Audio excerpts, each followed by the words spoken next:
The Call 7 investigators uncovering new details about a man caught naked inside a stranger's garage. 2 weeks after that incident, police say Tyler Withrow killed his mother and grandmother. And new tonight, we are raising questions about mistakes that may have put him out on the streets instead of in jail. Call 7 investigator Kelly Raybon discovering Withrow was not detained or charged for that break-in until his arrest for murder.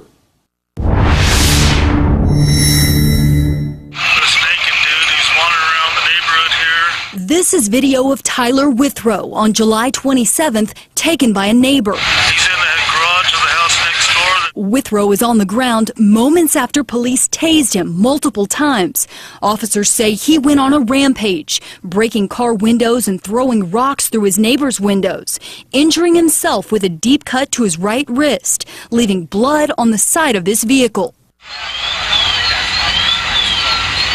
After the July 27th incident, officers took him to the Medical Center of Aurora instead of jail to be treated for his injuries.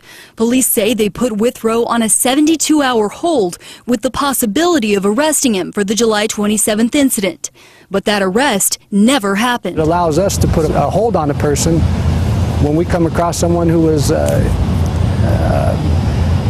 shown the behavior that he was that day. Aurora Police spokesman Frank Thania says an officer never followed up with the hospital to determine when Withrow was to be released.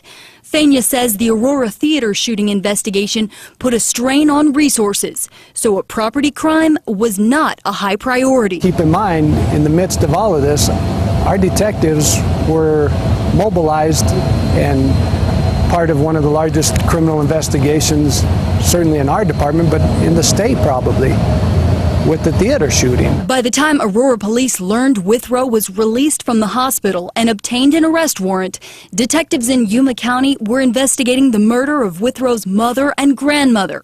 Withrow has been charged in the killings. Thania tells Call 7 investigators Withrow's arrest on burglary charges probably wouldn't have prevented the murders. But surprisingly, he says, the hospital, as a standard practice, won't tell police when they're releasing a suspect because of federal privacy laws. Once we turn him over to the hospital, we can't get any information because of HIPAA laws. And with the hospital refusing to call police, Thania says they would have no idea when a suspect like Withrow was back on the streets. They cannot tell us when he's been released, if he's been released, or if he's been held and transferred somewhere else. A hospital spokeswoman says Withrow was not in police custody, so his health information was protected. But if an officer would have called, the hospital could have disclosed that Withrow was released. I'm Call 7 investigator Kelly Raybon. If you have a story idea for the Call 7 investigators, give them a call at 303-832-7777 or send an email to call7@thedenverchannel.com.